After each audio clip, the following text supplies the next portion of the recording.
welcome to the launch of Story Night's 10th anniversary flagship season, The Decades. Woohoo! And 10 years, how amazing. For those of you dressed in 70s garb, welcome, especially to you. Quick story, I'm Frankie Barnhill. I'm the senior producer on Idaho Matters at Boise State Public Radio. And I didn't have any 70s clothes. I have like 90s clothes, 80s. So I sent out an email to some folks, and the interns came to my rescue. These are definitely like Gen Z folks who have lots of 70s clothes, so I feel pretty happy about that. Boise State Public Radio is a proud sponsor of Story Night. We are member supported. I also happen to be a board member of Story Night. We're a scrappy little nonprofit, and I'm here to introduce the host and artistic director of Story Night, Jody Eichelberger.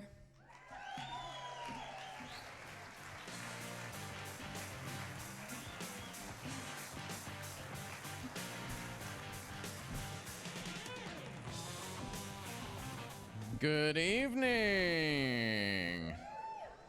All right, cool beans. All right, first I have to acknowledge our DJ, Jared Manimal Bostrom. He comes to us from another Story Night partner this year, Radio Boise, where he has his show, Event Horizon Boogie, on Thursday evenings. And it starts after my bedtime. But that's a fun show to tune into on Thursday nights. And he'll be spinning some 70s boogie music for us during the show tonight. And I also want to welcome back our season sponsor. Please help me in thanking them, the Pettit Group Realty.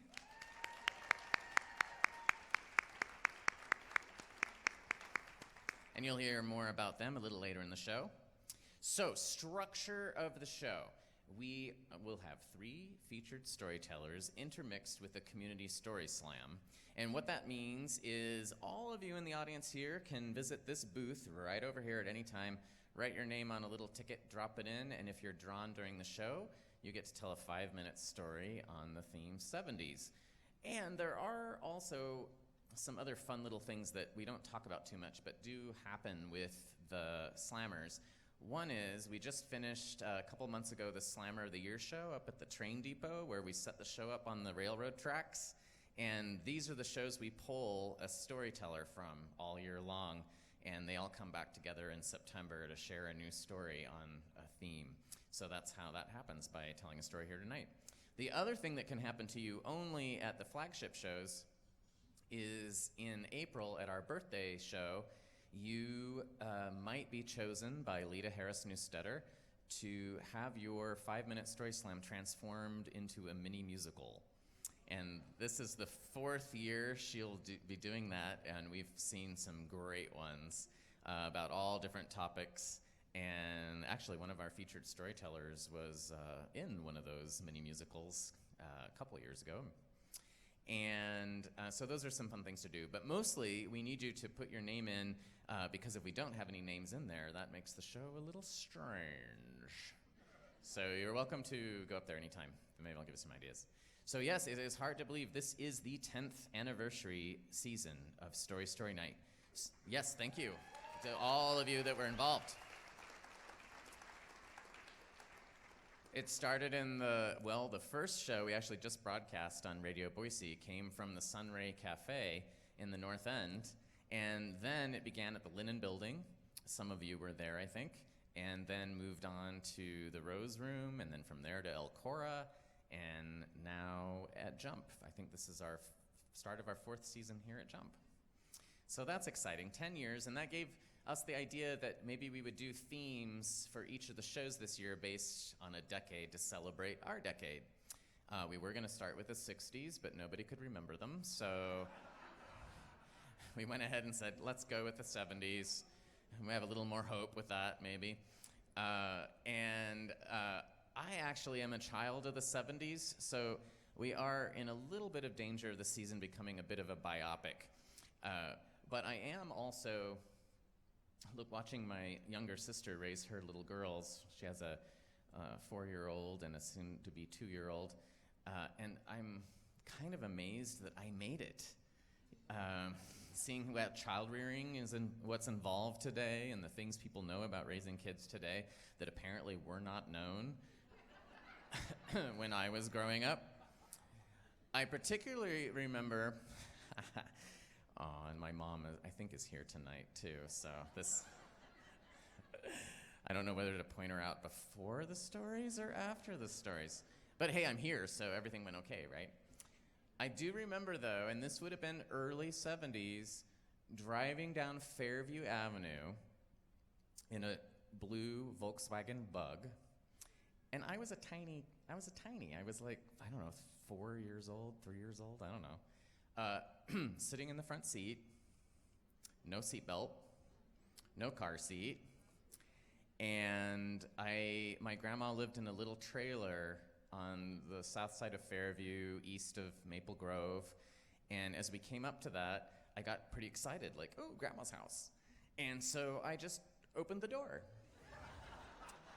while we're driving down Fairview, and I, was like, ee! Still the pavement going pretty fast underneath me. But now that I think about it, maybe we were safer then because I just had to take my car in twice for a recall for airbags, which apparently were shooting shrapnel at people. And I can tell you something even faster we had then than the airbag was the mom arm. Super fast.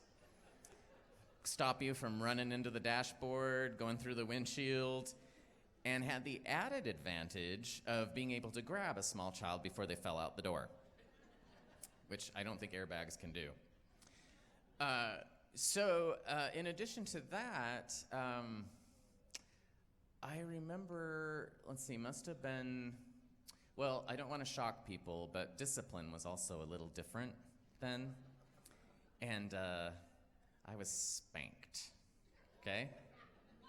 Yeah, right. We had no timeouts or contemplation corners. Did not have those. However, what we did have, at least my mom had, is a wooden spoon with a hole in the middle. And my dad had a razor strap. Gosh, that sounds awful, doesn't it? Whew. So this must have been about 1976. My entire family had white afros. And just to clarify, what I mean by that is that my family is white, and they all had afros, including my 2-year-old sister, who they put in the kitchen sink and chemically altered her hair in order to give it that certain look. And the whole house smelled of ammonia. I mean, it was intense. And it also had something to do with what used to be my most embarrassing moment. Not because I was embarrassed of my mom's big, beautiful hair, but because actually I wanted one too, and they never gave me one for some reason. So I was still pretty young. I was old enough to take a shower, but wasn't really good at grooming or whatever. And so I came out of the shower, and Mom helped to dry me off, and she was clipping my toenails, and I was just standing there, clip, clip, clip, clip, clip, thinking. And it was one of the first times I remember being aware of being naked, like something about having her down there clipping my toenails, and I'm really naked right now. I'm down there, I'm naked. And I started thinking, in Sunday school we learned about Adam and Eve in the Garden of Eden and how they were naked. But they did something wrong. I'm not sure I quite knew what that was. And God punished them, but he didn't have a wooden spoon or a razor strap. So he punished them by making them wear clothes. And so I was thinking about this, and I asked my mom, clip, clip, clip, clip, if Adam and Eve hadn't been bad, would we still be naked today? And she thought about it for a little bit, and then said, yes, I guess we would be.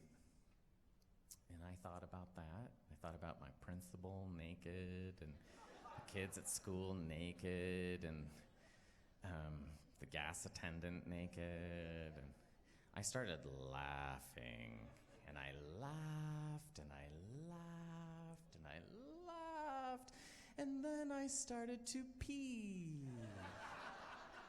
A golden arc landing into my mom's big, beautiful white afro and streaming down into her eyes. If her eyes weren't stinging so badly, maybe the world would look a little bit like it does through these glasses right now. She started screaming. I started screaming. I ran upstairs. I thought that I had blinded my mother. But we both survived, and we're both here tonight. Mom, if you're not too embarrassed, go ahead and stand up. There she is.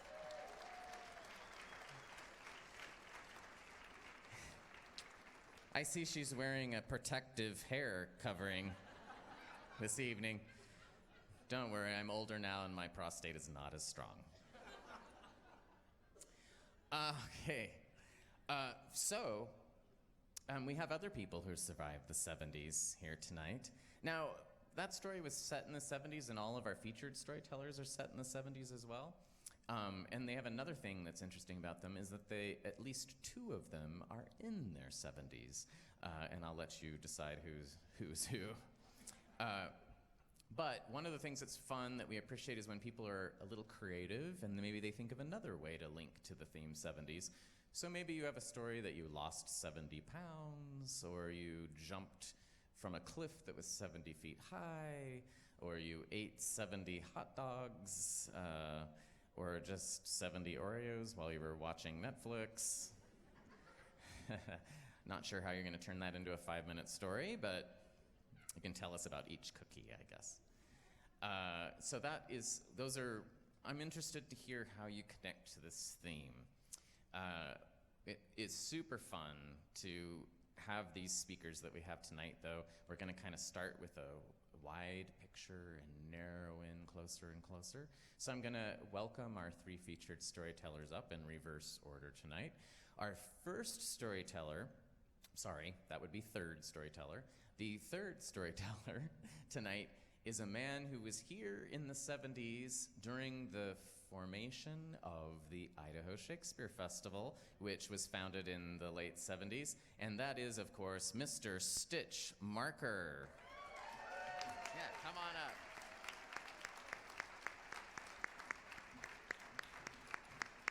Hey. Hi. Ooh, look at this shirt. Nice. It's 70s. Very. Our second storyteller, he would be the second storyteller no matter which order I'm going in, so I'm safe with that one. This is a man who traveled the state of Idaho in the 70s, visiting small rural towns, and he did it again recently, and his name is Alan Minskoff.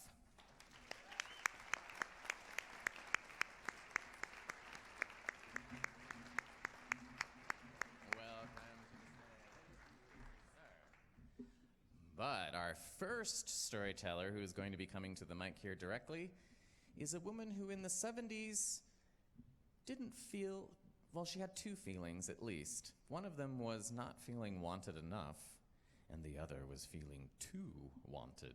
Please welcome to the stage our first featured storyteller, Susan Valakat.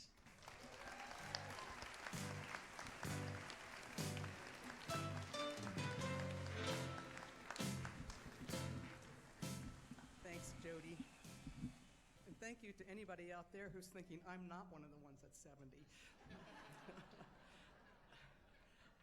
My story takes place during the summer of 1974. My husband and I lived at a small little town towards the tip of Cape Cod, and we had a pretty contentious relationship. We decided to take a trip cross country to see if we might make that relationship work. I had the bright idea that if we lived in a tent for 6 months, that everything would be great and we would reconnect with each other. I know all of you would think, yeah, that's what you want to do if you're having trouble with your relationship. So the trip across the Midwest was interesting in a boring sort of way. Luckily, we had a bunch of weed that had been given to us as going away gifts from our friends. It made the trip so much more fun. We were trying to stay off the highway, the freeways, and just stay on the back roads so we could experience the countryside. Now, I want to tell you that my husband was born and raised in New York City, so he never needed to drive, so he never learned. He was 6'3", had long red hair that hung below his shoulders, and a big red beard. He loved his hair. I had long dark hair, wore granny glasses, lots of India print clothes, bangles on my arms, and always big hoop earrings. You get the picture. Needless to say, a lot of those small towns, those farming communities, didn't welcome us with open arms. In fact, we got a lot of odd looks, and a couple of times were asked to leave. At that time, you would often see in restaurant windows, no hippies allowed. So we got the message, and we traveled as quickly as we could across Nebraska, heading towards the Black Hills in South Dakota. We had been reading Buried My Heart at Wounded Knee and thought it would be interesting to visit some of those areas. So we ended up on the Rosebud Indian Reservation, which is part of the Sioux Nation. It was my first time on a reservation, and I was pretty shaken by the poverty there, and I felt like we didn't belong. My husband, on the other hand, I guess because he thought he could pass as Indian, that everything was going to be cool. So we headed on to the campground, which was in the center of the reservation, and I was quite surprised when we got there. There was a beautiful stream flowing through it, trees, grass, and a large hill or a small mountain that cast shade all over the campground. And I couldn't understand why people weren't living here rather than the barren land that they were on. So first things first, we got stoned and hiked up that hill to see what we could see. I have no idea how long we were up there, as it was sometime in the afternoon when we started, and the sun was starting to set when we were starting back down. Because we were up so high, in both senses of the word, we could see the whole valley. And off in the distance, there were a line of cars heading our way. My first thought was, crap, we're going to have to share the campground with somebody. You know, being all hippie and stuff. But as they got closer, I realized that these were not campers. These were all the same kind of cars, big and black, moving at a very fast rate of speed, very close together, and their windows were all rolled up. So we hid behind some bushes to see what we could see. We wanted to see what was going to play out down there. Sure enough, they pulled in and blocked our car in. And at the same moment, all their doors opened, and these very large men in black suits got out. Now, having had spent the late 60s in the San Francisco area and Los Angeles and attended a lot of demonstrations and even been arrested a couple of times, this said one thing to me: FBI. So, have I mentioned that my husband's a bit of a narcissist?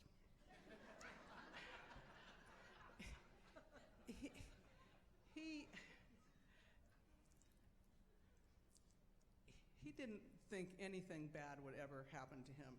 The world really centered around him. Meanwhile, down there at the bottom, it was apparent these guys were not going to leave till we came down, as they all had binoculars scanning the hillside for us. So it was like, okay, we could go over the hill behind us, but to where? Or we could go down and face some music, so that's what we had to do. As we got closer, I realized it wasn't the FBI, but the BIA, which is the Bureau of Indian Affairs, but for reservations. My husband says, "Oh, cool, they're Indians, no problem." I guess he felt because he had long hair and had read a couple of books about their culture, they would accept him as one of their own. I was not feeling that. So we continued down, and when we got down there, I was saying, let's just play it cool, like we're just a couple of stoner campers, which we were, and just see what they want. Maybe they want nothing. So when we get down, I was quite surprised to find out that I was the object of their interest. They slammed me up against the car and put handcuffs on me and put me in the back seat of one of their cars. Now, I knew enough from previous experiences not to open my mouth. I was hoping my husband wouldn't open his either, but no telling. So as I sat there, they had been going through our car. Oh, I forgot to tell you this. Remember, we're talking the 70s, so.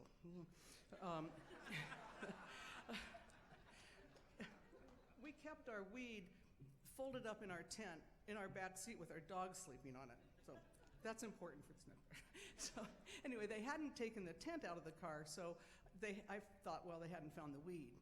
And, oh, did I mention that we also had some acid in the glove compartment? I was really hoping that they wouldn't find that. So after a few minutes of them doing whatever they were doing, it seemed apparent they didn't find anything of interest. So I thought they'd just let me go and they'd go on their way. Well, that's not what happened. They all got in the car and didn't let me out. I was trying to make eye contact with my husband to just sort of touch base, so like, are you worried about me? But so he's standing there like, with his arms crossed, staring at our car, and I realized he's not thinking about me. He's more worried about that weed. So as the car is pulled away, I'm wondering how I'm going to find him again. And then next thought is, do I really want to find him again? So we go for quite a ways, and we come to this tiny little town, and they took me into this very small little post office. I thought, this is weird. But when we get in there, I realized that it doubles as a jail. So this whole time, no one is talking to me. So I had no idea what's going on. They fingerprinted me and took my picture. So, and this was all a major buzzkill, by the way. So they put me in what I could only imagine was a closet when it wasn't being used as a cell. So I had some time to think while I was in there, and I'm trying to remember, could there be a warrant out for me for my days in California? I didn't think so, but that was the 60s, and I was there, so I don't really remember a lot of it. Throughout the night, different agents would come in and ask me my name. It was confusing because they had my driver's license and my car registration with my name on it, and I assumed when they got my fingerprints back, they would have my name on it. So the confusion just lasted all night for me. At one point, one of them came in and asked me if I knew Patty Hearst. So I was like, did she get caught? Because she had been on the run with the SLA, which I also forgot to mention. Sorry.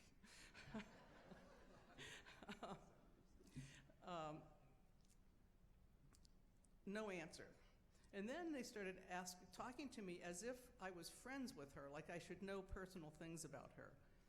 It was just so confusing. And at some point during the morning, an agent came in and opened the door, and he said, "You're free to go."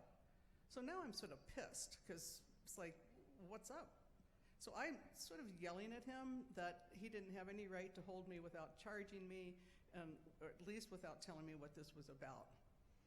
Well, apparently he could do whatever he wanted to do.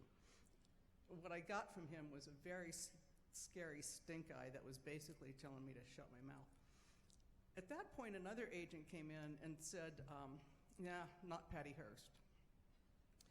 So now I realize, like, oh, they think I'm Patty Hearst.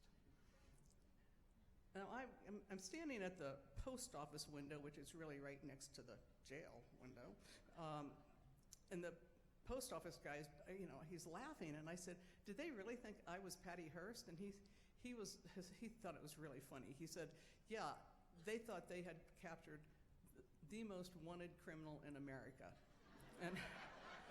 and they were waiting all night long for your fingerprints to come back, and had the FBI on standby to swoosh in and get you once you were identified. So now they're pissed off because you're just you."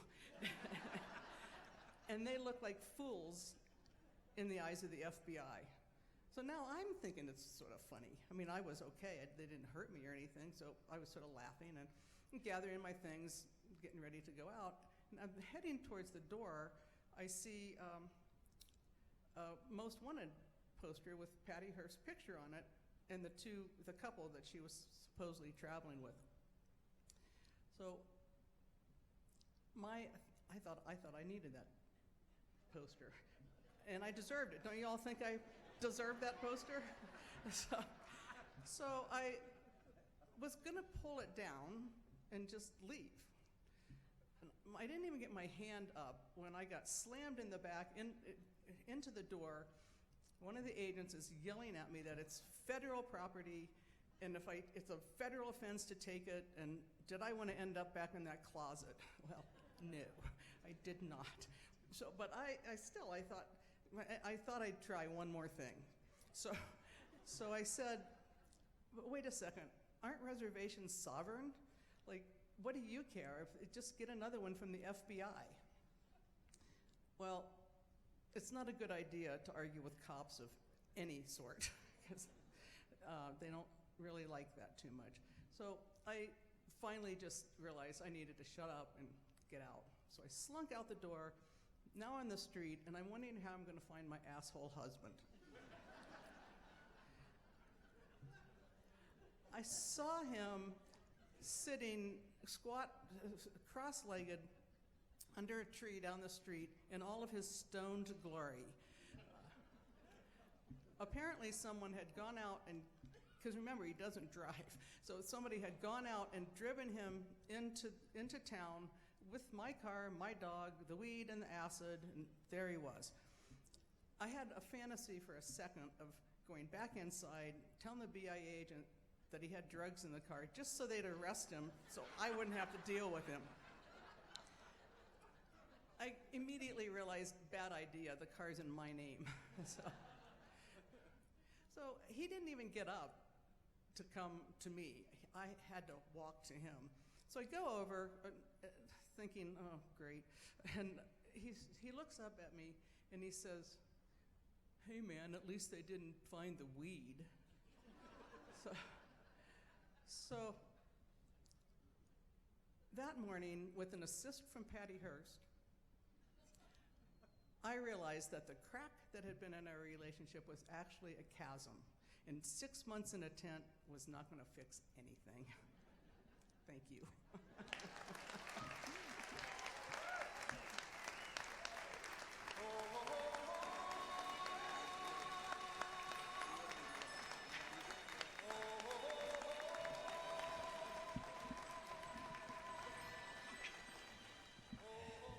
Thank you, Susan.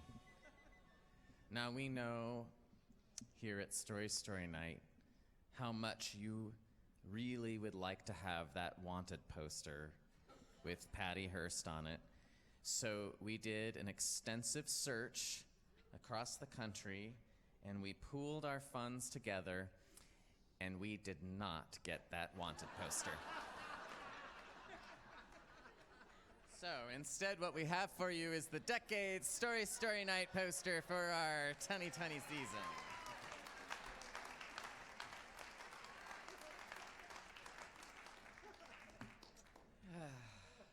You know, another thing that we don't really have anymore that we had in the 70s were slides. You know, photos, slides. Isn't that what you call them? Slides? And they're now frozen in time because we're not adding any more slides to them. But occasionally we'll watch our slides, and about, I don't know, 60 or 70 of them, I think, are of Hearst Castle in California. And I don't remember ever being there, but I can tell you everything about each of those rooms. We're going to go into a new room now. Do we have a slammer ticket in our slammer box? No slammers. Oh my goodness. What's that? I would think there would be too. Well, we've done this once before where somebody kind of didn't do the process of dropping their name in and just felt the courage well up within them and started heading toward the stage. So I'm going to give us a moment to contemplate the rainbow lights. Oh, here he comes. Okay. Hello, sir. Now, I just have to review the rules just really quickly while There's you're... no laws when you're drinking claws. Oh.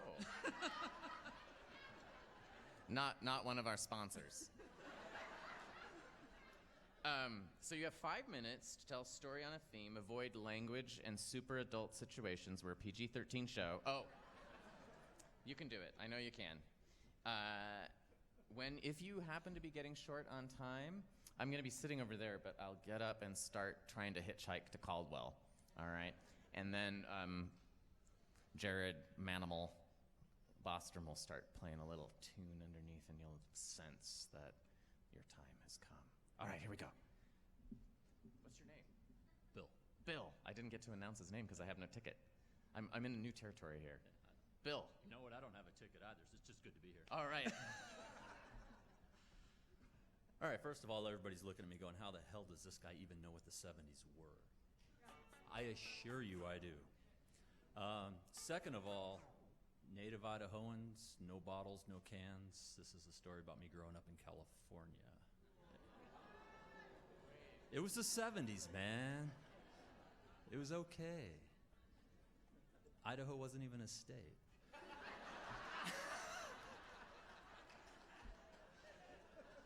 So anyway, here I am, child of the 70s, maybe 80s. Maybe I'm a child of the 80s, but I do remember the 70s vaguely. I was in California.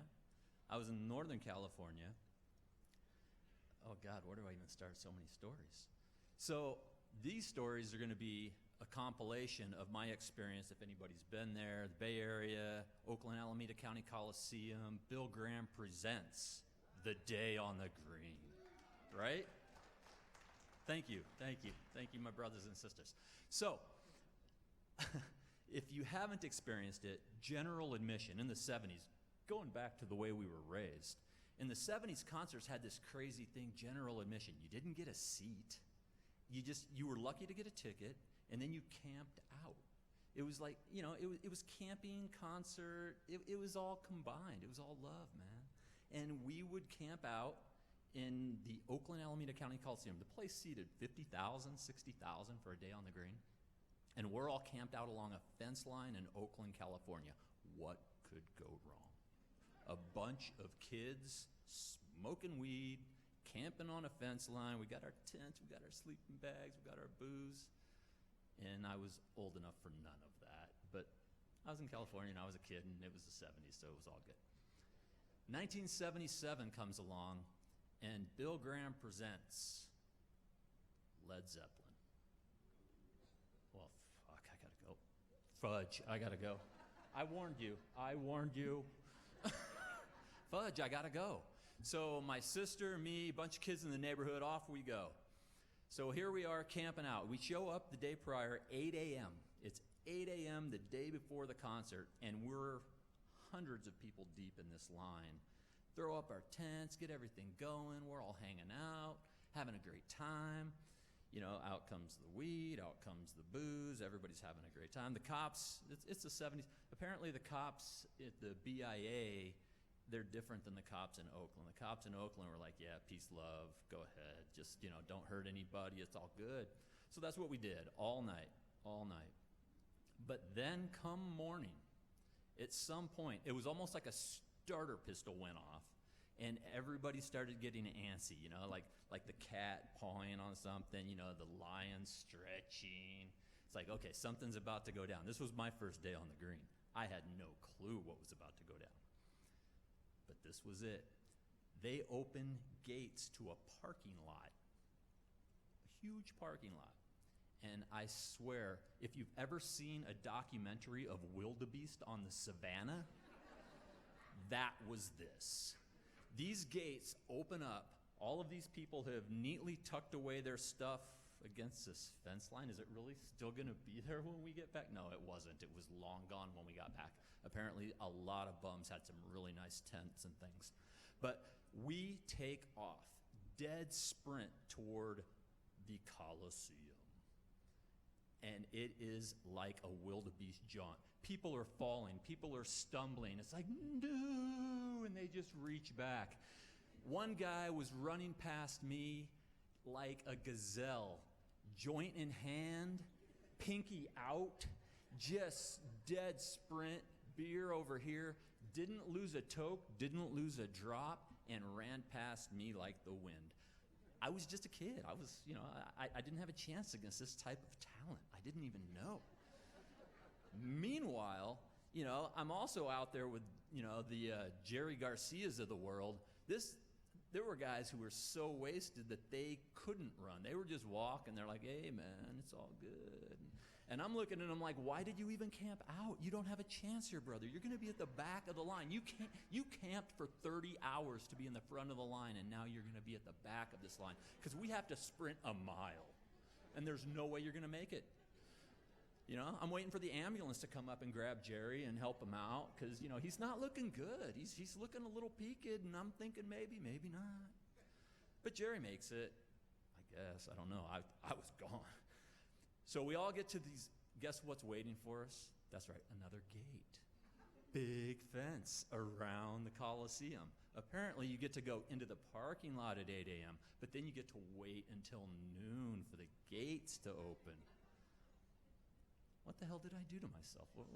I was just a kid. I didn't know. I didn't know. But we wait, and we wait, and we wait. So we all take off.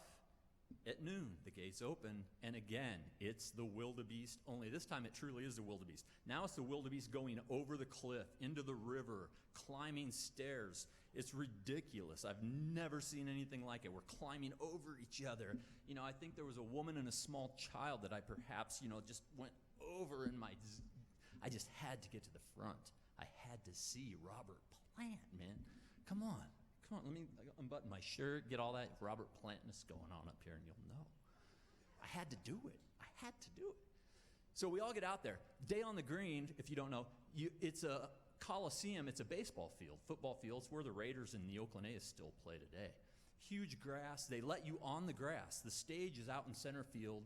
Everybody's all over the grass. Everybody's up in the stands. I mean, it's just completely packed. The beauty of the Day on the Greens, probably the reason they don't have them today, is everybody's smoking, everybody's toking, everybody's having a good time. And for the rest of that summer, while you're watching the Oakland A's play baseball, there's 7-leaf cannabis sativa everywhere in the field. Beautiful.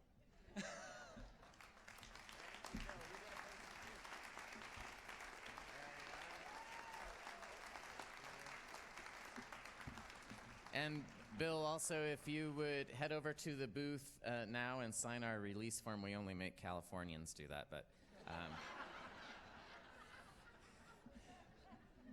that's not true. Everybody has to do that. I like how you immediately assumed it was the bums that stole the tents, but I think it was probably people with marital problems. It's the latest counseling trend in the 70s. Tents were scarce. Now, we are all very aware of the fact that Thanksgiving is right around the corner, and many of you are going to be asked what you're thankful for as you're sitting around the table. It's not too hard for us at Story Story Night. I think I'm supposed to say we at Story Story Night. What we're thankful for. You don't last 10 years without a lot of people working really hard and giving a lot of support and time and energy. That profile looks very familiar that's walking along the side there. Is that Amy Moran over at the Story Story booth?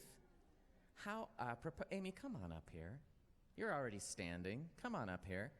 So, when I joined the board in 2015, there were a couple of other board members that joined around the same time. This is one of them, this beautiful woman, Amy Moran.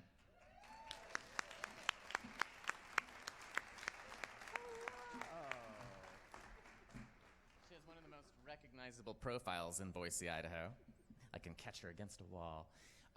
So we have these bylaws that exist, and one of the things about the bylaws is it makes our board leave after 4 years, and so now we have board members that are running the end of their term, and there are two right now. One is Hannah Mae. She can't be here tonight because she just had a baby. Excuses. Oh, Hannah, is that you? Or was that the baby? The other is my dear friend here, Amy Moran, who has been the board president for the last couple of terms as well. She handles sponsorships. She is at all the shows, helping in every way she can. She and I met after shows to talk about how it went, what we could do differently. Just so many ways that she supports us and has been supporting us, and actually is even going to continue to support us, just not as an official board member.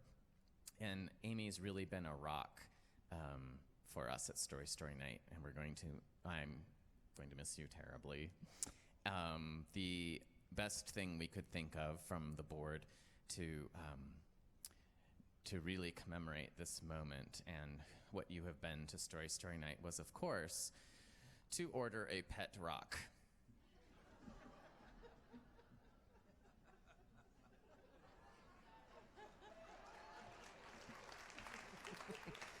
And this is in the original packaging. I should probably be handling it with white gloves.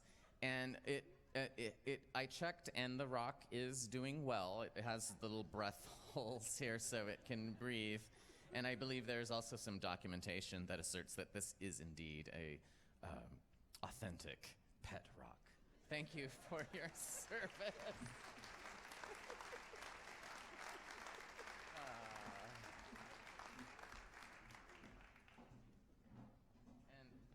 Part of what Amy is responsible for is helping with all of our sponsors, our season sponsors and our show sponsors, including gathering our sponsor messages, which I am going to read one to you right now from our season sponsor. Andrea Pettit is passionate about houses and their owners. She has been leading with giving and integrity for 17 years. That's a decade plus 7 years, just to keep with the theme. Striving for the highest possible results for her clients. A Boise native, Andrea proudly supports our local arts community by donating monthly to arts-related nonprofit groups and by gifting clients local art pieces at closing. Thank you, Andrea Pettit, for your support.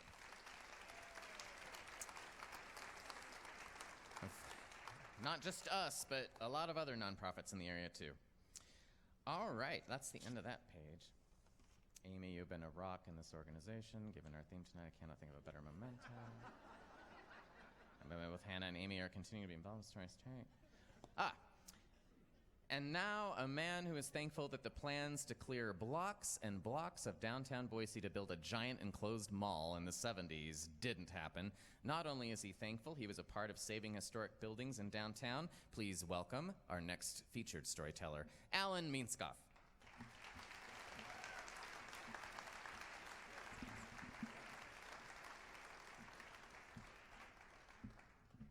So, everybody close your eyes, just for a moment. Imagine you were a man in his early 70s, sitting in his book-lined office in the warm glow of your computer screen, and on that screen is a video, and you are 30 years old.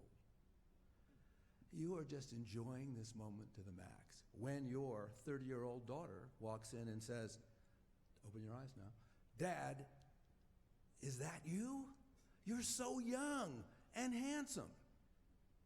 At which point I said, why, thank you, Laura. That is me. And in the 1970s, I ran a program called A Future for the Small Town in Idaho for a magazine I did called Idaho Heritage. Some of you may remember it. Thank you, Scott. Idaho Heritage, one day we're sitting in our 13th Street office, and there are several of us, and we're all from different places. And we look at each other and say, well, now we have a magazine, which had started because of the downtown Boise issue. But we don't know a darn thing about the state of Idaho. Now, we were a not-for-profit in all the senses of that word. We had a 501c3, we didn't make any money, but we could write grants.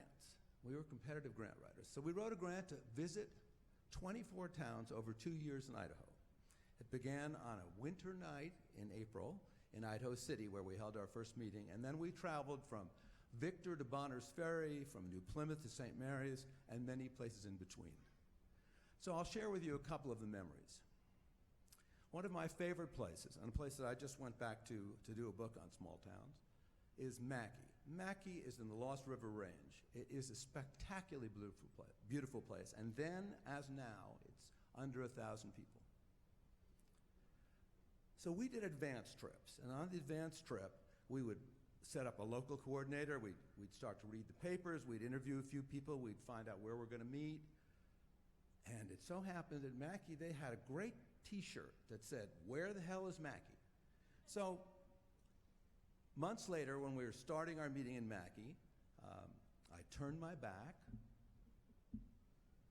took off my coat, and flashed my "Where the hell is Mackay" t-shirt, and everybody in the room said, "Oh, this is going to be a fun meeting. They have a good sense of humor."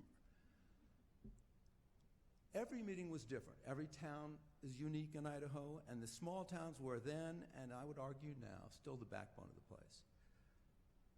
Two of the towns that I remember most vividly are Shoshone, which then was really prosperous. We're talking 1977 Shoshone. Lots of trains coming through, lots of people employed, not like this year when I went back, or last year, when there are buildings that are empty, and they've even moved the Idaho Transportation Department to where else? Dairy Heaven to Twin Falls. When we had our meeting in Preston, Idaho, a fascinating thing happened. Now, we are with a television station, that's why there's a video, KBGL, which was the station in Pocatello back then. And they have brought a crew, and the meeting starts, and I'm standing there in front and calling on people, and it is a celebration of Preston. It is so beautiful. The mountains are spectacular. The fishing's the best. The hunting's the best. These people make for the best community on earth. Finally, a guy says to me, "And you know, this is the purest water in Idaho." So I have a glass of water, and I toast with him. And about 30 seconds after the toast, an elderly lady stands up, and she says, "Can I tell you something opposite from this point of view?" Everybody gets stock still in the room. She said, "My family came across the country with the Mormon pioneers, and I have lived in this town for decades, and no one, and I'm of a different faith, and no one has ever invited me to dinner." At which point, you see all the folks in the room's eyes go down. Happily, about 60 seconds later, this is a small town, close knit, somebody says, "Well, come to my house. Why don't you come to my house?" And it kind of warmed up the room and improved the mood 120%. Of course, what happens with television? The next day, the KBGL guys go out and visit her at her home, and she wants to walk this back. We have gone back to Boise. She's living in Preston, and so it's a kind of a lesson in human relations. So now she's not going to forget that she's got to be there the next day. Of the towns that we went to, some were so unforgettable because they have changed so much in the 4 decades since I was there first. Rathdrum had under 1,000 people. It's now really close to 10,000. The only thing that's the same in Rathdrum is the trains roll through every 2 minutes. Bellevue, I'm sure many of you know it, back in the 70s was under 1,000. It's now probably closer to 3, and it has expanded. It is much wider. Some of the other towns that were dramatic, because I need to go back to Mackay for a second. So I went back to Mackay, and this is my sort of small town anthem. I drive in, I pull up at the gas station, I have a meeting with a guy named McElvey. Now, Mackie is tiny. I could have probably found his office, but I don't want to wander around. So I asked the lady at the cash register, do you know a guy named Bill McKelvey, I think? She says, oh, yeah, Bill, that's my brother. And, of course, she directs me right to Bill McKelvey's place. So traveling around Idaho in 1976 and 1977, we covered about 10,000 miles. We met literally hundreds and hundreds of people. We created 2 magazines. And we learned a little bit about what life in small towns is. And I'll give you 2 threads that I think still are part of the skein of small town life. One is people take care of each other. You won't get stuck in a ditch in small town Idaho without somebody pulling you out. And they will rise to an occasion. When I was in St. Mary's, they talked about, now this is a mill town. There are 3 working mills in St. Mary's. People have jobs. What they cannot get, and this is the same in Preston, is a motel. Now, what else happens in small town Idaho is it is, of course, small town as the adjective. So I met, for example, in Oakley with the city manager. And here's another moment in small towns. I walk in, I said, look, could I interview you sometime? I'm in town, and I really am doing this book on small towns. Could we talk sometime? She says, what about right now? I said, now is perfect. So she talked about how enjoyable her life was, that, you know, there's a business, Oakley Stone is in Oakley, but she said, here's the downside. Everybody knows your business in a small town. So traveling back this past year, one of the most fascinating towns then, this year and 40 years ago, was Elk River, Idaho. Now, those of you who went to the University of Idaho, Elk River is that town you went to party in 30 miles to the east. There is no sheriff in Elk River. Now there's no school, there was then. Now there's no mill, there was then. Maybe there are 80, maybe 100 people in Elk River, depends who you ask. So I had set up an appointment with the woman at the Elk River Lodge, and I show up, and she had totally forgot. Now, you know, I'm there, Elk River, it's tiny, you make do. So as I'm meeting where the people are having breakfast, they're walking in and out, I interview whoever is there. Well, one old guy said he's born like 86 years ago in Elk River. He has 7.5 fingers. He's been a logger his whole life. And he says, you know what we are concerned about here in Elk River? I said, what? He said, wolves. They have changed the behavior of the elks. They don't bugle as much. They're aware of the wolves all the time. And another guy then chimes in who hasn't said a word. He said, you know, I was on my tractor, and we were surrounded by wolves. I was surrounded by wolves, and I was really frightened, and they really are just frightening, scary animals. No, they're wolves. So there's another old boy who's been sitting around. He's got a long white beard, for 50 years worked in the forest. He looks up to me and said, you know, I don't buy that. I think the wolves aren't doing anybody any harm. But I do have one idea. I said, what's that? He said, let's teach those wolves to eat Californians. When I started writing about and working on small towns in Idaho, it was in the 1970s, and there was a famous bumper sticker. Maybe some of you remember it. Idaho is what America was. And I will say that lots has changed, and in Boise, we are no longer what America was. We are a modern, contemporary city with all the pluses and the minuses. But if you're in Lava Hot Springs, if you're in Idaho City, if you're in Murray, Idaho, you still are what America was. Thank you very much.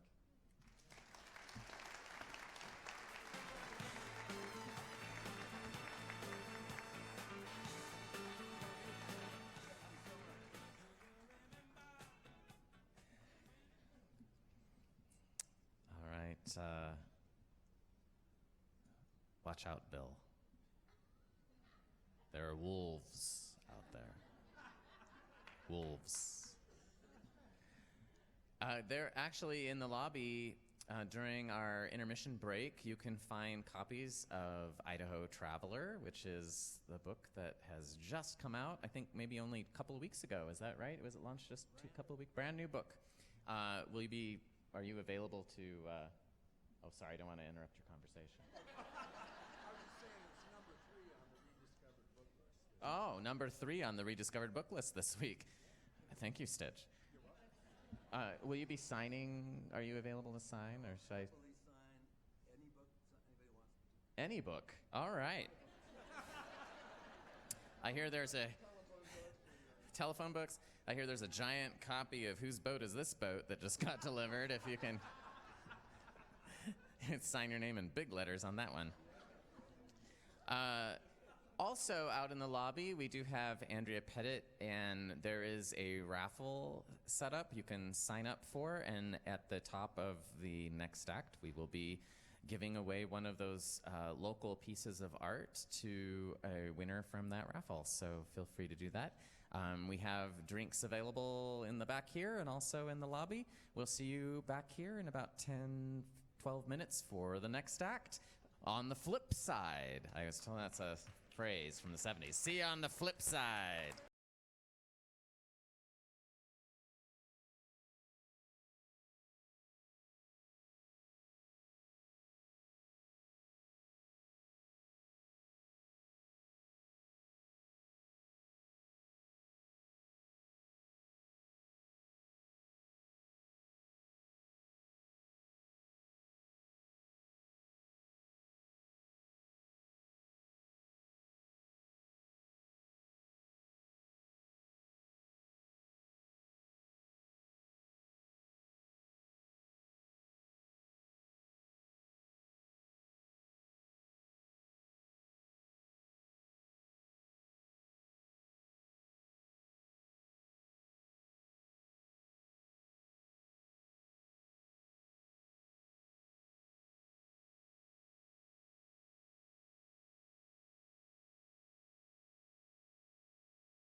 this morning with the sun down, shining in. I found my mind in a brown paper bag, but then I tripped on a cloud and fell 8 miles high. I tore my mind on a jagged sky. I just dropped in to see what condition my condition was in. Yeah, yeah, oh yeah, what condition my condition was in.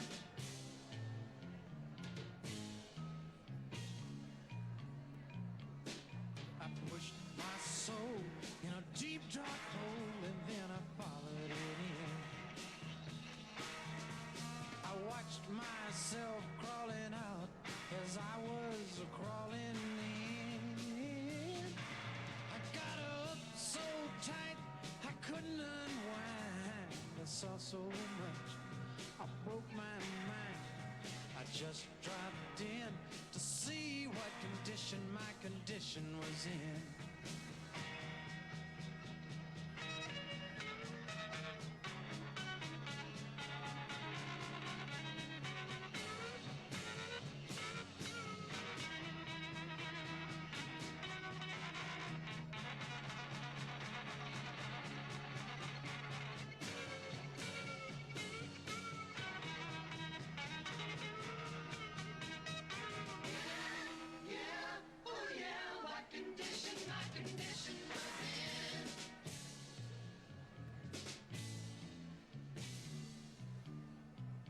Someone painted April Fool in big black letters on a dead-end sign. I had my foot on the gas as I left the road and blew out my mind. 8 miles out of Memphis and I got no spare. 8 miles straight up downtown somewhere. I just dropped in to see what condition my condition was in.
Hello, hello. Welcome back to the second act of Story Night, the 70s.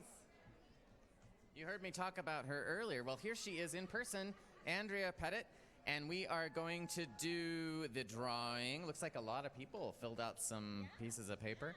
Very exciting. Okay. We have some artwork here, sure. This is artwork by Karen Jacobson.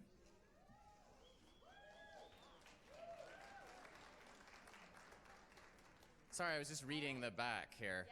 Yes, It has her bio and everything on it. A member of the Plein Air Painters of Idaho, Idaho Watercolor Society, Guild of Natural Science Illustrators, and it is it's of a alley in the north end of Boise, Yes, it is. where you grew up. Where I grew up, riding my little bike around in the 70s. Ah, we're so on theme. Okay. Oh, you have the name. I have the name. All right. Okay. And congratulations to Ruth Wagner. Or Wagner. I don't know. Ruth, you won. Okay. Great. Thank you. All right. If I can get my oh, we got a little Lotsie going on here. Now, pretty soon, Andrea's going to cross around the front this way, and then Ruth will go that way. It's going to be so much fun. Oh.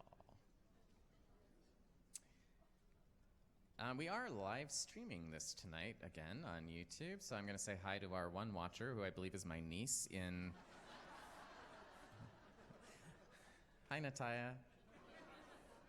Actually, my cousin might be watching too. Hi, Diane. She's watching later. Get well soon.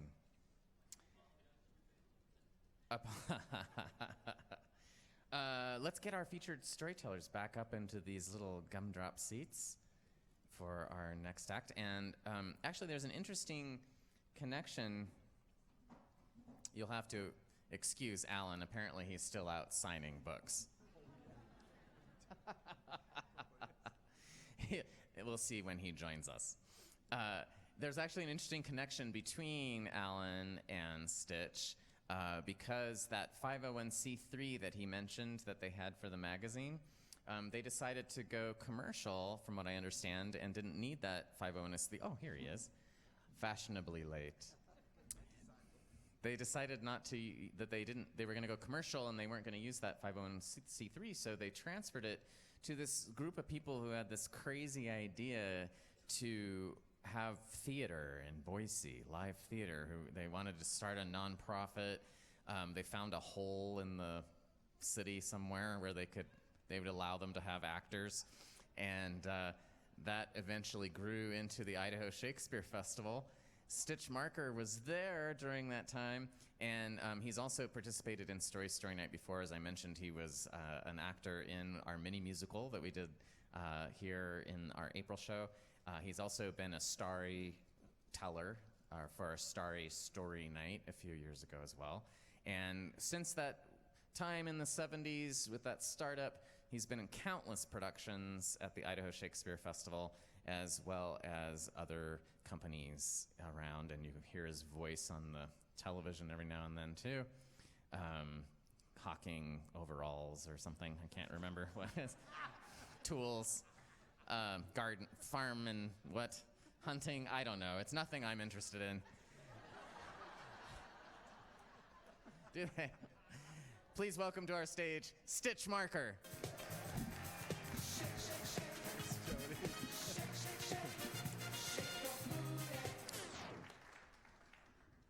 Once upon a time, long, long ago in the early 70s, there was a group of very eager BSU theater arts students.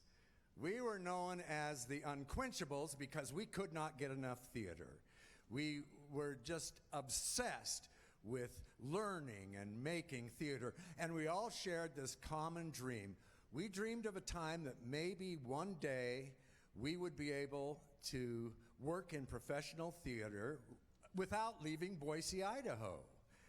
And yeah, it was a bold idea, and I was, well, don't get me wrong, I was by far the most neurotic, wimpy, and spineless unquenchable, no doubt about that.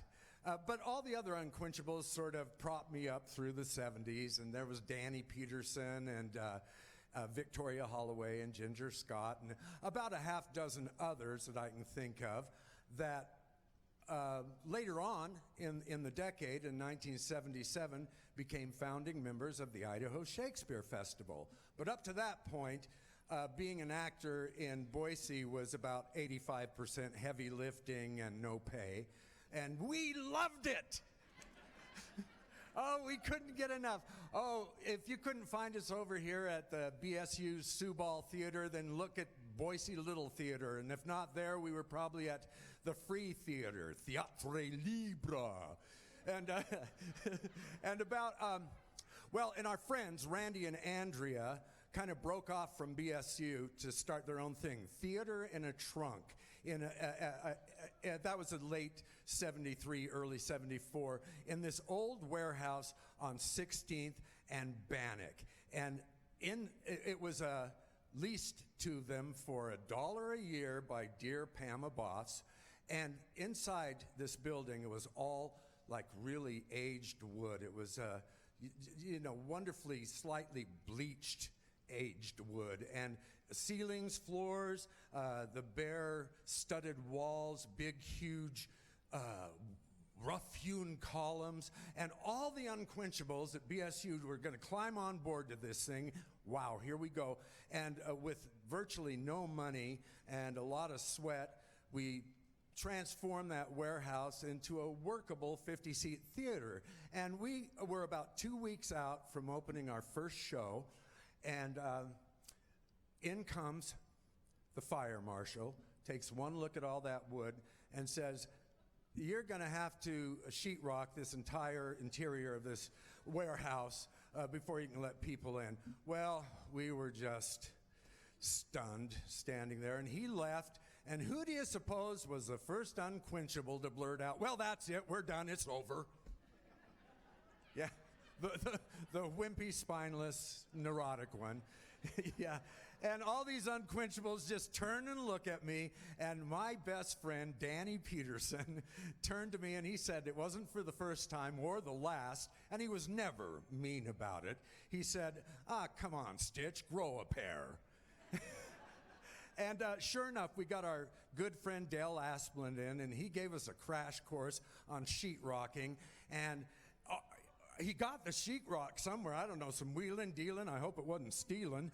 But, it was mad flurry for 2 weeks. It's hammers and saws and all-nighters. And we're doing rehearsals. We're shouting lines at each other over the constant noise. And white sheetrock dust everywhere.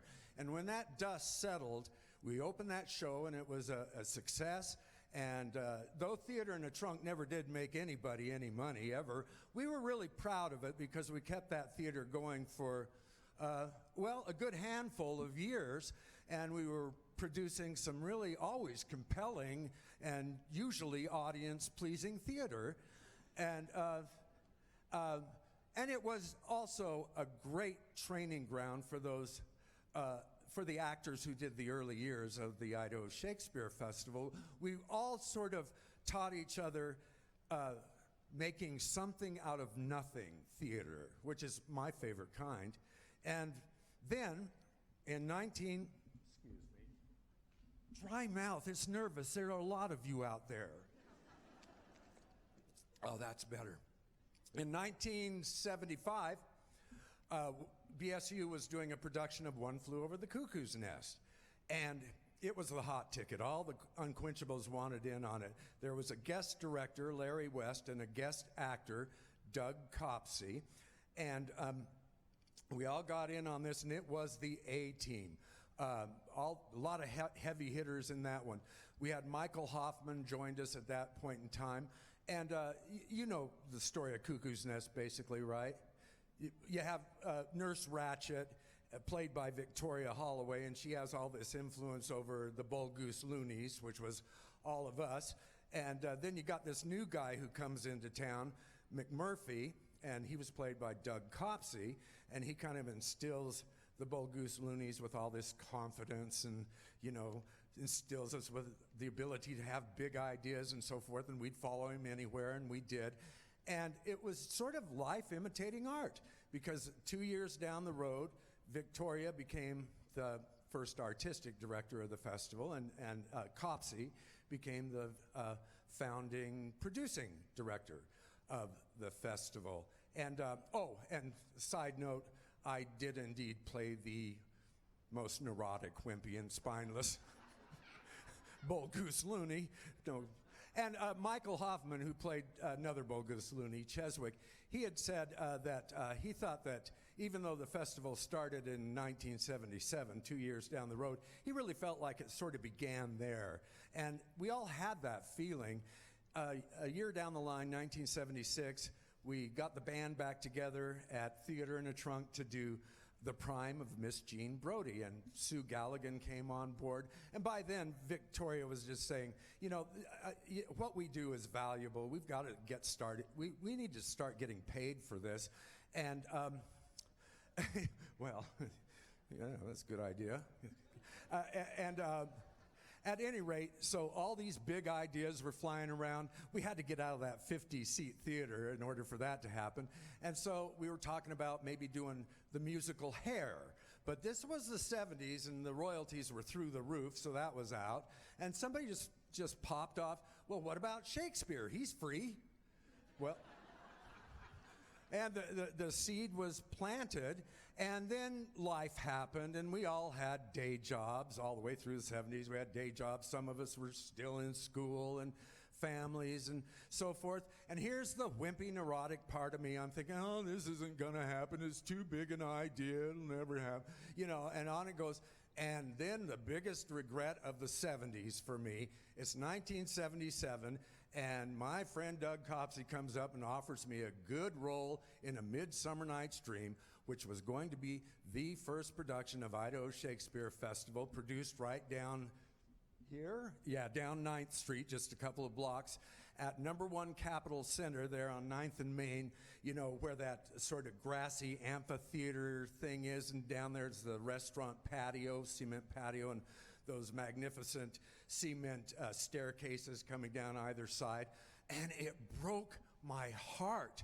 I had to turn him down because I had committed to do this dumb dinner theater thing that never went anywhere, and it was too late to get out of it. But the good news was that that was going to end before Midsummer Night's Dream opened. So I was able to jump all over the set crew and the build the fence around the amphitheater crew and the, you know, help wrestle those heavy potted, really tall trees that Sterling Landscape had generously loaned us, wrestle those down the cement staircase onto the patio so we could make the Enchanted Forest crew and the Water the Trees at Night crew and the guard the barricades on 9th and Main from traffic for noise purposes, so the, you know, pissed off teenagers didn't come and move them and go crashing through to Cruz Main. You know, really, honestly, I think about it, I don't really have many regrets about that, because I got to be there every night, be sort of part of watching my friends and colleagues create absolute magic.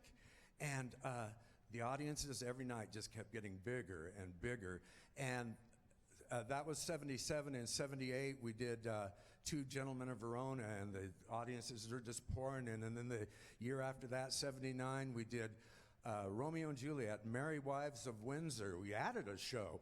And, you know, in the next year, it was 3 Shakespeare productions. So it was really a going thing. And I'm convinced to this day that, you know, I think people expected to see good theater when they came, granted, but I don't think they expected to see quite the clear storytelling and the innovative acting choices, bold acting choices, and the outrageous humor, and the tight ensemble work that came out of a group of people working together on and off throughout the 70s, teaching each other how to make something out of nothing theater.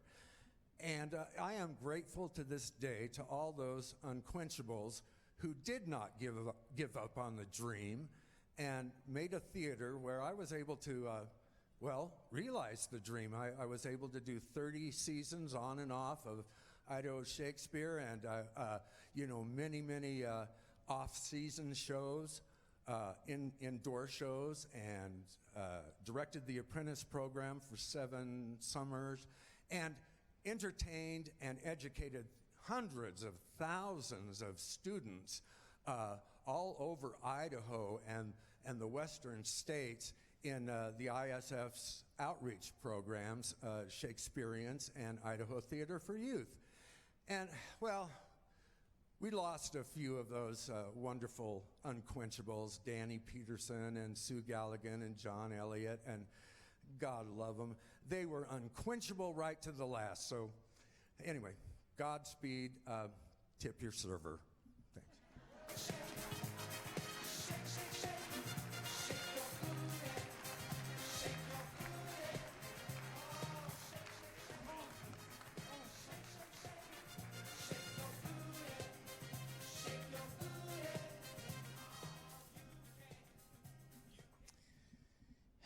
You know, the saddest thing about that story is I saw Stitch reach for that water bottle, and I thought, you're unquenchable.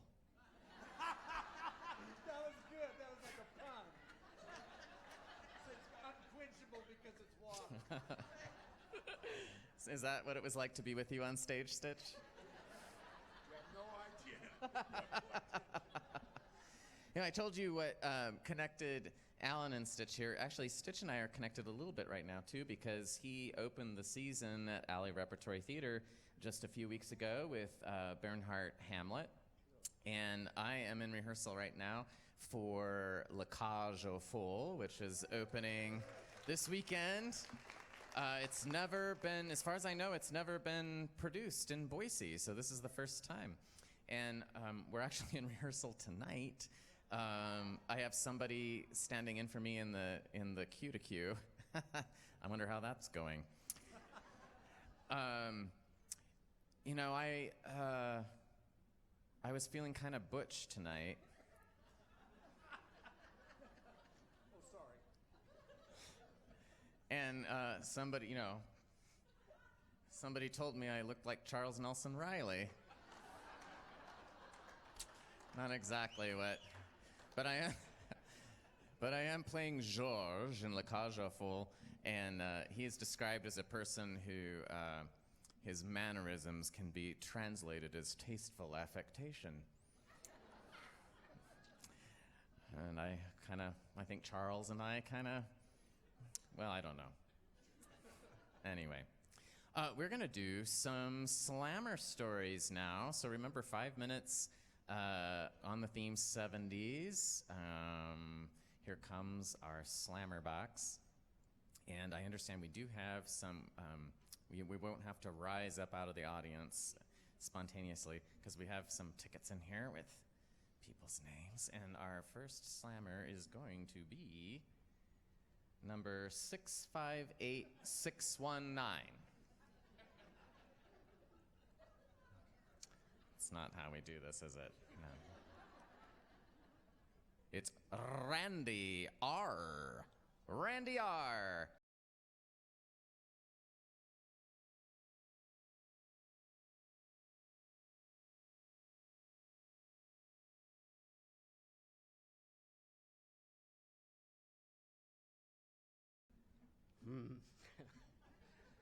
Yeah. 70s were fun. I grew up in Chicago, suburbs, in a town called North Lake, which was nowhere near a lake. And it was on the west, but still, we had plenty of stuff to do. I did most of my traveling via hitchhiking, and did it for almost 20 years, through from 65 until almost 85 or 90, when I finally moved out here and got a job. But because I didn't have a car that whole time. And I got around quite a bit. And some of the, what? Talk into the mic? Okay. Some of the best stories actually are kind of scary, but still, I'm here and everything's cool.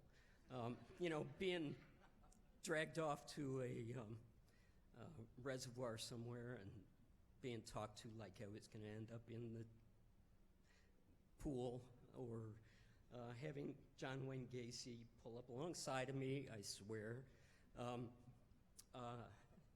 But I didn't get in his car, so I'm still here. And besides, I was kind of afraid of clowns, and you know, that just didn't do much for me. But hey, that was healthy. But I think the worst of it, well, I traveled to work, which was as a caddy for almost 15 or 20 years. Well, I worked at a country club for 20 years, 15 of it as a caddy, and caddied in the U.S. Open, Western Open, many of the major golf tournaments in the Chicago area, in addition to just going out and hanging out with the members every day during the summer. And that kind of gave me the opportunity, but I would travel that 20-mile stretch just with my thumb out. And I think the weirdest moment, though, was I was coming home from a day, it was mid-afternoon, on a day a lot like yesterday, and this is kind of what brought it up, that the wind and my route could vary depending on where the people who would pick me up were going. And this guy came tooling down Lake Street, North Lake Street. Came tooling down Lake Street out at the club, and I had finished a full day out there on a BMW Triumph Bonneville, I'm sorry. It wasn't a BMW. Triumph Bonneville motorcycle. It was clean, very little on it, no back bar, no sissies in those days. And basically got on the back, and I told him where I was going, and he said, cool, I'll get you right there. And I got on back and just kind of grabbed the back of the seat. There's no strap. Not going to grab him around the waist, you know. I'm sorry, not that kind of guy, but grabbed the back of the seat. And it was a windy day, as I said. And so we hopped up onto the expressway, which is a nice, easy way to get home. It's still about a 20, 25-minute ride, but we got up onto the expressway, and it's wide open road, 3 lanes here in one direction, and 3 lanes there in another direction, with no shelter. And the bike is moving 4 feet at a time, sideways, in addition to him doing 70 miles an hour. And I was just kind of gathered. You know, it's all you can do. You grab the seat, and as the ride progressed, I kept getting further and further back on the seat. I was actually falling off.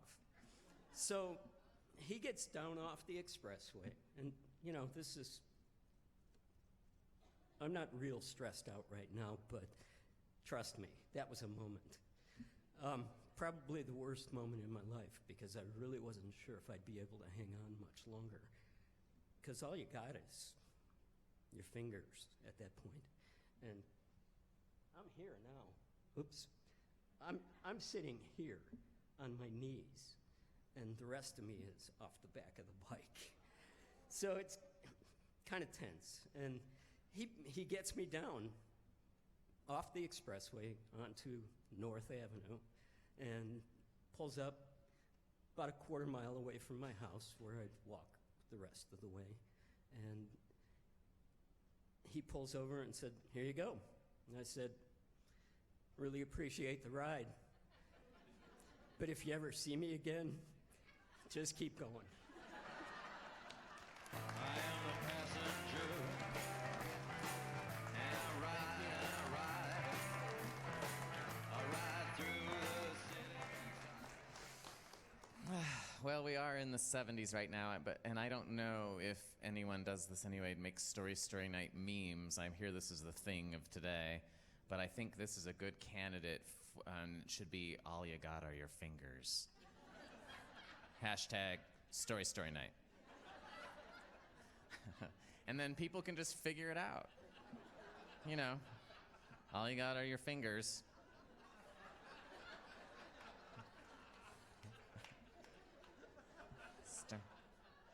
Story Night. 7.5 fingers.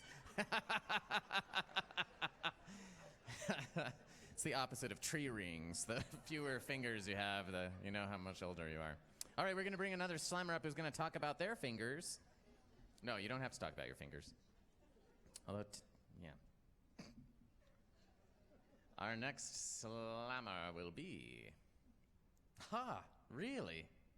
Apparently she didn't get enough stage time earlier. It's our former board president, Amy Moran, and this might be the first time she has ever told a story at Story Night. It may be. Is it?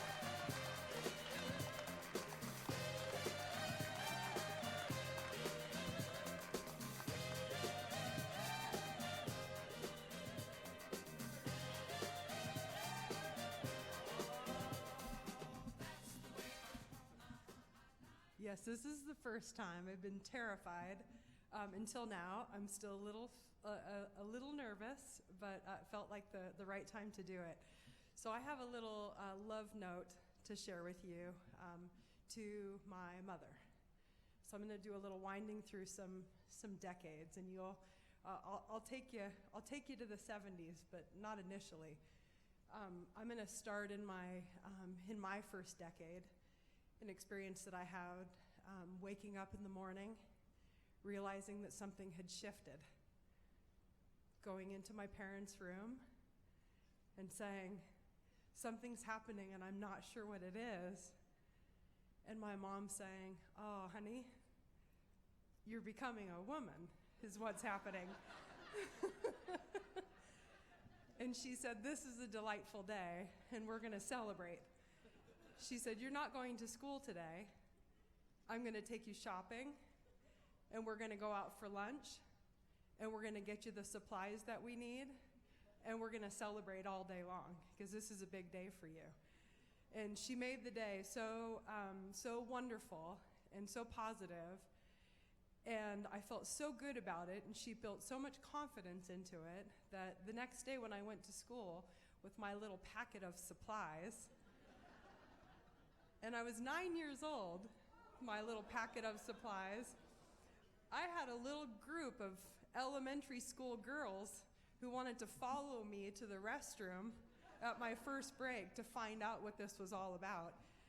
So I got to share the confidence and the enthusiasm and the celebration with them that my mother had shared with me. And then I fast forward into my third decade, and I called my mom and dad to say, "I'm getting married." And my mom said, "Well, he's not the one I would have wanted, but I'm happy for you nonetheless. And we love you, and we're there for you." So for my mom, what that means is she'll do all the flowers for the wedding, she'll sew all of the table linens, and she'll cater it herself. So I had about 75 or 80 people there for the event, and she did all of it with nothing but love, nothing but tenderness, nothing but support, even though it really wasn't the decision that she wanted me to make. And as I got older and moved away from my family, the ways that I stayed connected with my mom, which was tenderly and closely, was via telephone. And my mom was always the first one who I would call with my news of heartbreak, and she was the first one who I would call with my news of celebration. She was the first one I would go to, the one I always knew that I could count on. And I treasured those phone calls, and she was always there for me, unconditionally. And it was usually, I was greeted with a, "Oh, hello, my little honey lotus blossom, darling, beautiful girl," or something along those lines, just something beautiful and tender. And then we fast forward. My mom is now in her 70s, so we arrive in our 70s, in her 70s. And our phone calls have started to become a little bit different. So the phone call now starts with something along the lines of, "Well, honey, do you make smoothies?" "Well, yes, Mom, I do make smoothies." "Well, you like smoothies?" "Well, yes, Mom, I do like smoothies." She said, "Well, now how do you make those? Do you have to have a special kind of blender to make those?" I said, "Well, I have a Vitamix." And she said, "Well, could you use any kind of blender?" And I said, "Well, yeah, you could, but I just prefer the Vitamix." She says, "Well, do you like frozen bananas?" "Yes, Mom, I like frozen bananas. I slice them up and I put them in the freezer." She said, "Well, so do you like blueberries?" "Yes, Mom, I like blueberries." And so we kind of talk through the ingredients that I would put in a smoothie. Then we move on briefly to another topic, usually related to weather or the book that she's reading. Then about mid-conversation, "Well, so honey, do you like to make smoothies?" "Yeah, Mom, I do like to make smoothies." "Well, what kind of blender do you need to use to make smoothies?" And I said, "Well, I use a Vitamix to make my smoothies." She says, "Well, can you use any kind of blender that you'd like?" "Well, yeah, Mom, you could use any kind of blender. It'd be okay." "Do you like frozen bananas in your smoothies?" "Yeah, Mom, I do like frozen bananas in my smoothies." So we move through the smoothie conversation again, and then we move back to some mention of the weather, some mention of the day, and then toward the end of the conversation again. "So, honey, do you like smoothies?" "Yeah, Mom, I do. I like smoothies." "And tell me about the blenders that you use for your smoothies." "Well, I use a Vitamix, Mom, for my smoothies." So you kind of get the flow of the conversations that we have now. And that's the relationship that I have now with my mom in her 70s. Well, I shouldn't say that's the relationship. That doesn't define the relationship, but that's the space that we have moved into. So I no longer call my mom with my most celebratory news or my heartbreaking news because she can't really go there anymore. She doesn't understand how to have conversations about those topics with me anymore. And I'm making those adjustments, and I'm mourning the conversations that I would have with her before now. And I'm mourning those aspects of our relationship, but I'm finding a tenderness and a sweetness for her that I haven't felt previously. There's a little bit of a playfulness to these conversations about blenders and bananas and blueberries. And in her 70s, she is still the most important person in my world in a different way. And no less loving and no less supportive and no less wonderful, just different. And so that's just a little love note to my mom in her 70s.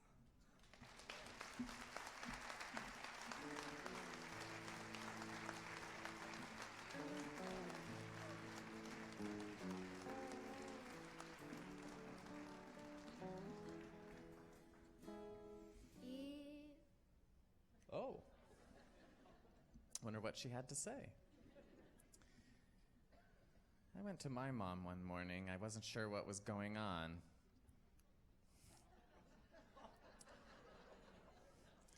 She said, "Jody, you shaved off your mustache." But there was no celebration. There was no lunch. I didn't get to stay home from school. Nothing.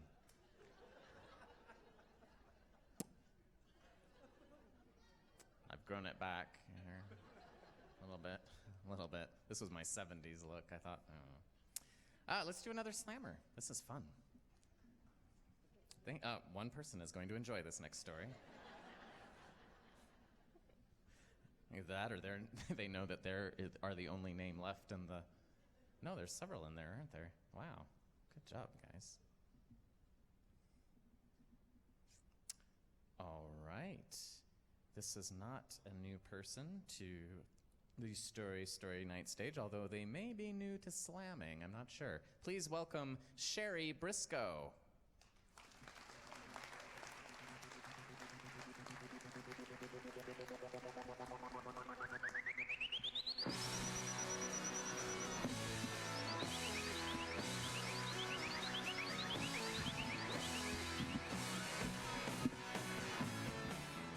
Don't do that with the microphone.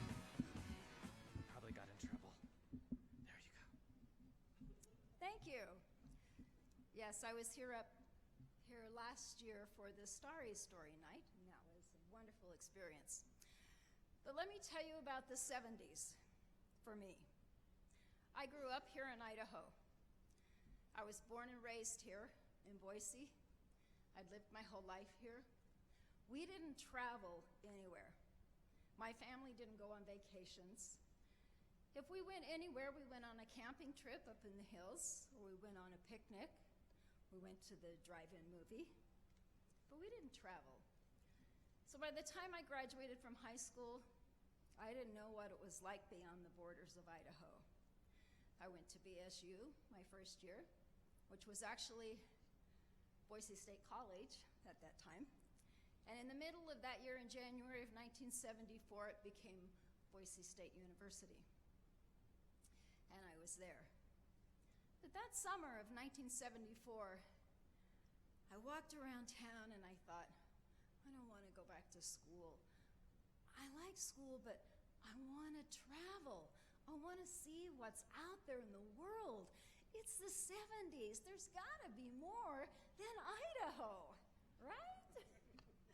So this was a funny time of the year. It was the end of Vietnam. So Vietnam was still going on, but it was winding down.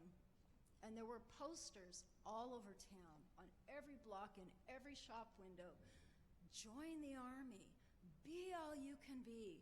And I thought, I don't even know what I can be. Me? You know, this little shy, introverted girl from Idaho. But I really wanted to travel, and I wanted to go to Europe. So I went into the recruiting office and I asked them, I said, so what do you have? Right? What can you give me? Well, the Air Force was great. They had almost a year's waiting period, though. And the Navy had some good programs, and again, almost a year waiting period. And I'll tell you something about me. I'm really impatient. If I want to do something, I want to do it now, right? Now's the time I want to travel. Now's the time when you need to send me somewhere. So I went into the Army recruiting. They had a guarantee of station. I was like, oh my gosh. I said, can you guarantee me that I'll be stationed in Europe? And they said, yeah. I said, all right. Let's do it. They said, sign right here. And I did. And 30 days later, I was on my first plane out of Idaho. I didn't go straight to Europe. You know, the Army has this funny thing where you have to go to basic training first. So they sent me to South Carolina. Get on the plane. I go to South Carolina, 1974, October. It was a good time to be in South Carolina, though. Arrive in the airport, they have an old bus that picks all of us up to take us to Fort Jackson. A funny thing happened on the way to the base. We're tooling down the highway, and I'm looking out at this beautiful countryside of South Carolina, and there's this huge billboard, and it says, "Welcome to South Carolina, home of the Fighting Cocks." I'm like, oh my God, what did I do? I had no idea. South Carolina was a little bit different than Boise in 1974. You know, they had a dance down there called the bump. Have you ever heard of it? I hadn't heard of it. We go out to the nightclubs when we get off on the weekends, and there was this big guy who had a crush on me. Now, when I joined the Army, I barely made the weight minimum. I was like 98 pounds. And if you know how the bump went, so this guy who weighed about 300 was buying me all these drinks, like, yeah, I'm gonna. Then he asked me to dance. Okay, he wanted to do the bump. Really? You hit me with your hips once and I go flying out the door. I could see that one coming. No. So I kind of, I can't, I don't know how to dance that. I can't do that. He got kind of mad at me and he called me a name. Well, remember, he'd been buying me drinks all night. So I was a little tipsy, at 98 pounds, I get drunk pretty fast. And I swung off and hit him. I kind of got in trouble for that one. But I didn't have to dance the bump, and I didn't have to go flying out the door. It was a great experience. I ended up going to Germany, and I was stationed in Nuremberg for 2 years, where I traveled throughout Germany, France, Holland, and Austria, and it was an amazing time. So the 70s were wonderful to me. Thank you. It ain't me. It ain't me. I ain't no Senator Song. It ain't me. It ain't me. I ain't no fortunate one. Well, I can see how you would wonder what else is there, having never left Boise in the 70s. But, it goes the other way, too. I was in somewhere in Florida. What's a famous place in Florida? Not Miami. North. I was in one of those places. And this woman said, where are you from? And I said, I'm from Boise. And she said, well, what country is that in? So we don't know if there's anything else outside of Boise, and they don't know that Boise is here. So it all worked out. Let's do one more. How about tonight? One more slammer for the 70s. Yes. Contain your enthusiasm, please. Thank you, Kelly. Our last story slammer. And then I have a little song I'll share with you afterwards. All right, it's another story night slammer of the year contestant. He's had his story turned into a musical before. A regular slammer on our stage, Mr. Dave Lee.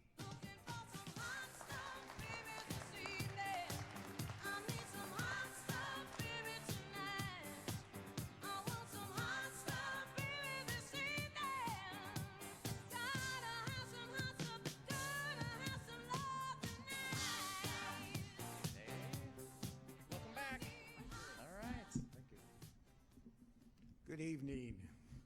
As tends to happen at these things, I once again wasn't really planning on telling a story tonight till I started hearing the other stories, and it inspired me, brought back some memories.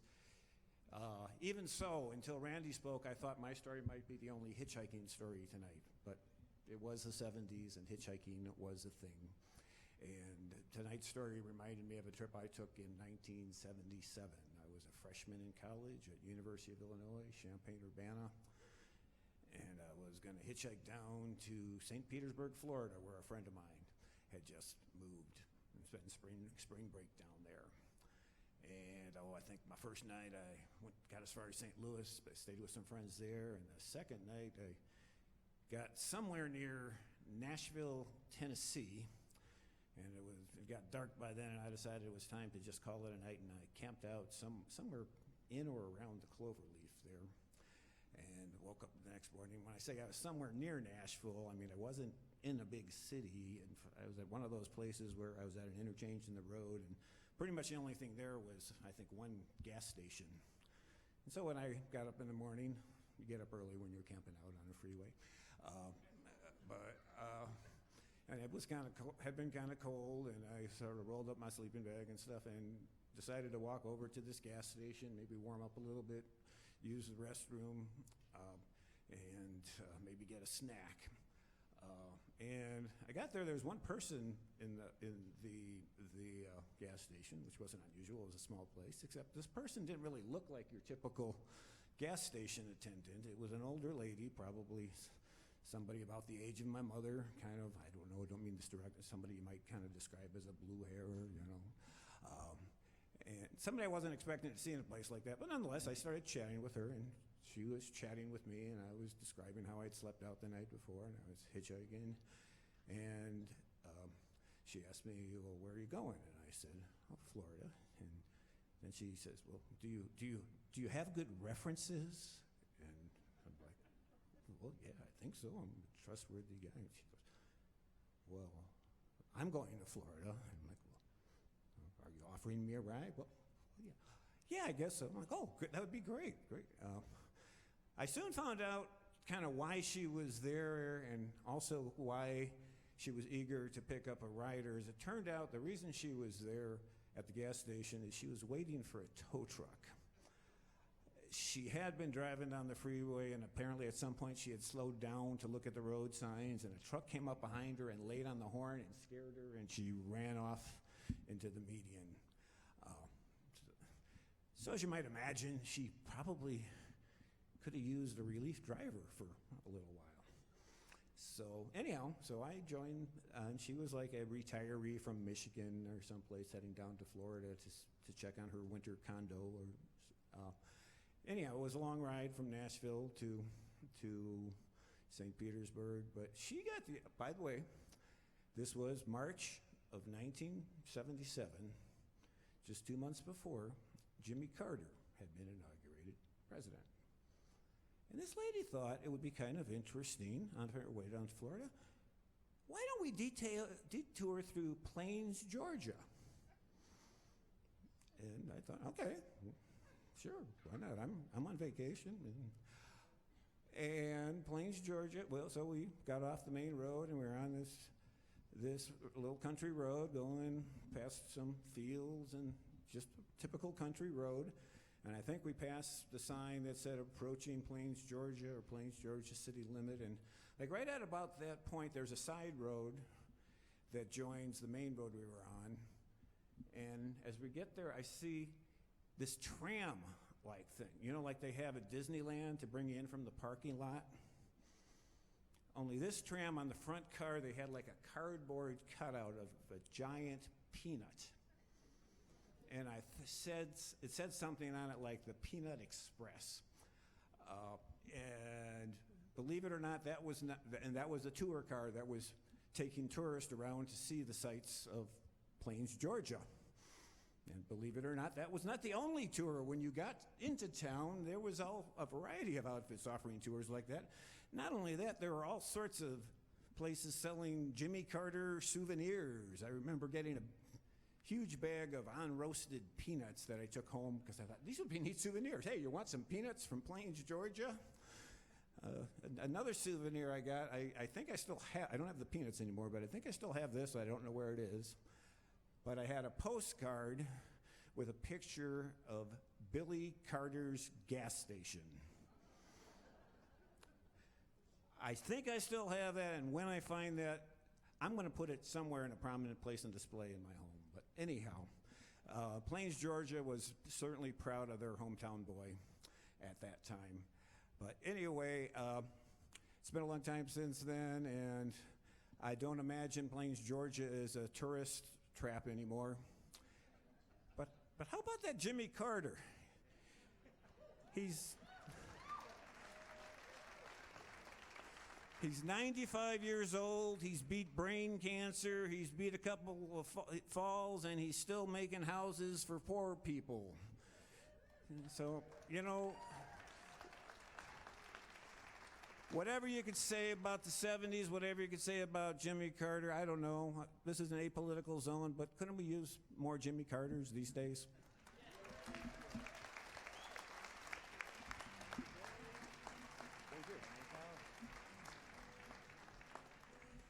Thank you for the support from the Boise Arts and History Department, This program is also supported in part by the Idaho Commission on the Arts and the National Endowment for the Arts.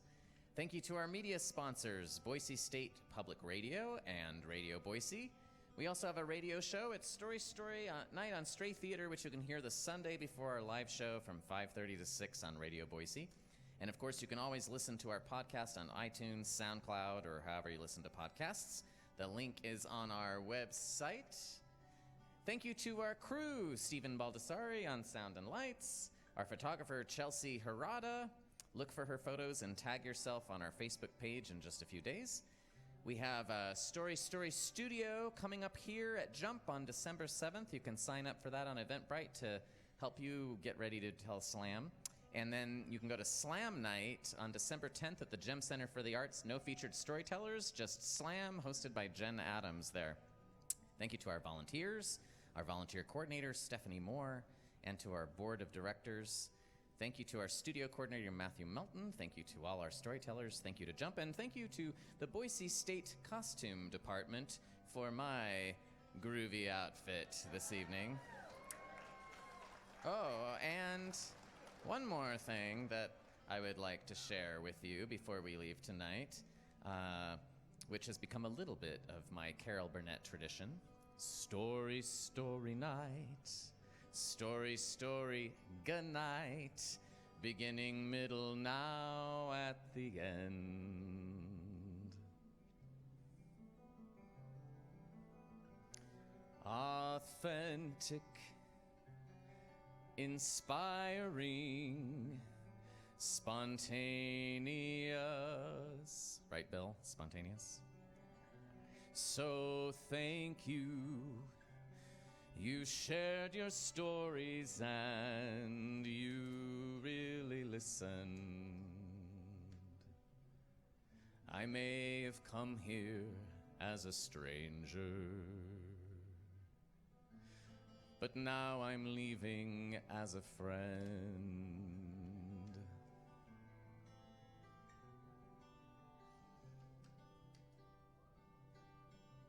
And so the stories never end.